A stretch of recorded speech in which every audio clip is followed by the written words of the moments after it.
Okay, a couple announcements to bring you before I take your questions. First, I'd like to address a meeting that I was able to have yesterday with some incredible women who are from the Committee to Protect Journalists. They were the winners of the International Press Freedom Award, and they joined me here at the State Department yesterday to share some of their stories. These women were incredible representatives of your profession. They were from Venezuela, Vietnam, and the Philippines.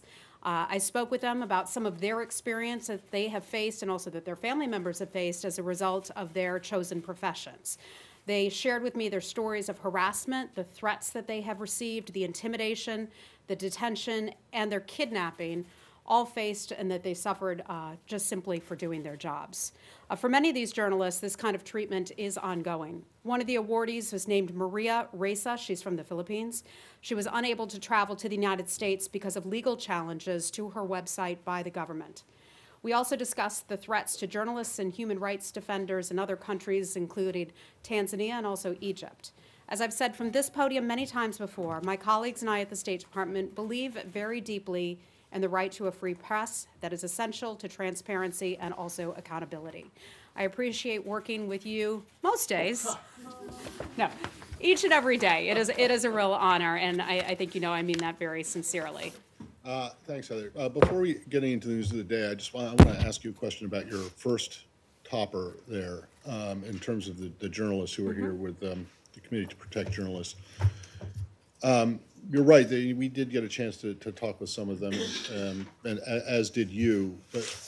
And while we all appreciate the message that you send or you deliver from this podium every day, are you not at all concerned that that message gets diluted a bit when you see what's going on at just up the street at 1600 Pennsylvania Avenue, where there is essentially a full-on war between the president and one particular reporter? No, and here's why. In the United States, journalists are able and allowed to freely practice their profession. We see that each and every day. Administration officials and others across the country sometimes take issue with incorrect, inaccurate reporting. We've had these debates often here. That is one thing. Journalists can do their jobs in the United States. These women, their family members have been detained, some of them. They've been forced out of their professions entirely. Some of them have been forced out of their countries, and as you all know far too well, some journalists have been detained, sentenced to many years in prison in other countries. So I think the situations are entirely different, and I would encourage you all to keep it into perspective. How journalists are handled and treated here in the United States versus the very real risks that they face overseas.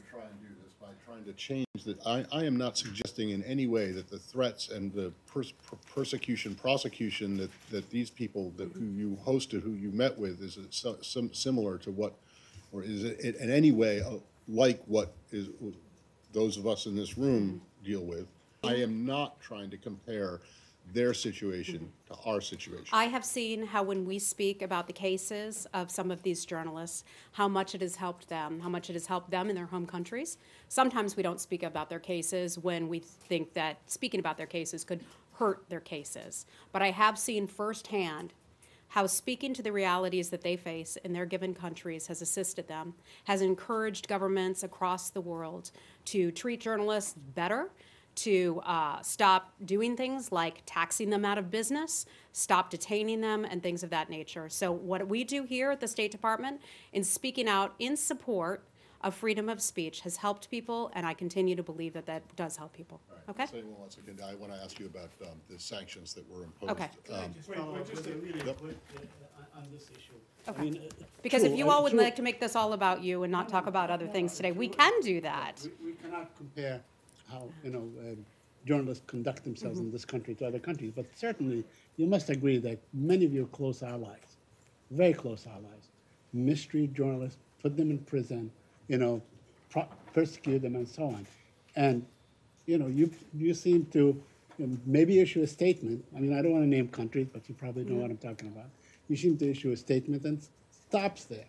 So you hold like foreign journalists in a different standard. I disagree with that because much of what we do, you know this, Saeed, all of you know this, much of what we do is behind the scenes. And some people may think, oh, the State Department isn't doing enough on this case or that case. I'd encourage you to go back and talk to your editors, because we've helped some of your very own colleagues. We won't speak about it, we'll be discreet about it, but we continue to do that, and we're proud of our work. That's what we do on behalf of American citizens and journalists who in some instances are not American citizens. I just want to say one thing. Go ahead, Gardner. Countries around the world, these dictators are use fake news as a rallying cry for oppression of journalists, directly echoing the President of the United States. But you know that what? does not cause you any concern? You know what? Since having taken this job, and you know I'm a former journalist myself, I have been disheartened, and I didn't believe it until I got into this role and started working with reporters each and every day. You all are a great group. You know that. I respect to the nth degree what you do for a living. And I think we always have fair and honest exchanges of ideas, our concepts, our values, our policies. I have seen since taking on this role inaccurate and sloppy reporting. Sometimes I think it's intentional because of bias. Other times it may just be someone's naivete. And so when the president has spoken about fake news, when other world leaders have spoken about fake news, there is such a thing. We have experienced that just this week. One news magazine, for example, taking the secretary's quote about Iran and twisting that quote and making it inaccurate. That information was used by the Iranian regime, for example, and I can give you all the details, for its own propaganda purposes. So fake news, I hate to say, but is a real thing. It is a real thing, Gardner. I'm sure you've seen it. Others have. You all have had to make corrections at many of your publications, yours included, in the past for inaccurate and sometimes biased reporting. So do you think then that anyone that you accuse of fake news is an enemy of the people? Is that the position of the State Department as well?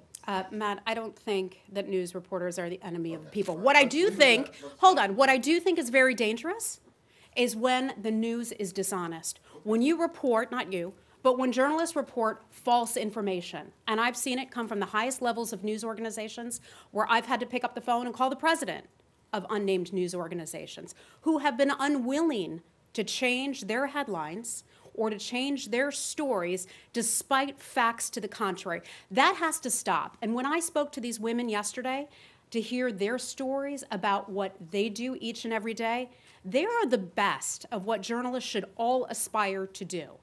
And I hope we can all keep that in perspective. Fact-based reporting. And I think that's why the president and others in this country and other countries around the world become very concerned when reporting is taken out of context, is inaccurate, or is biased. But you don't agree with the idea that someone who does that, whether intentional or not, is an enemy of the people? Matt, I'm not going to get into this. All right, I think we've good. addressed it enough. If you'd Good. like to I make this agree. entire briefing about the profession of the news business, we could do it, or we could No, take it I over to the wanted to change the museum subject and have a before. conversation.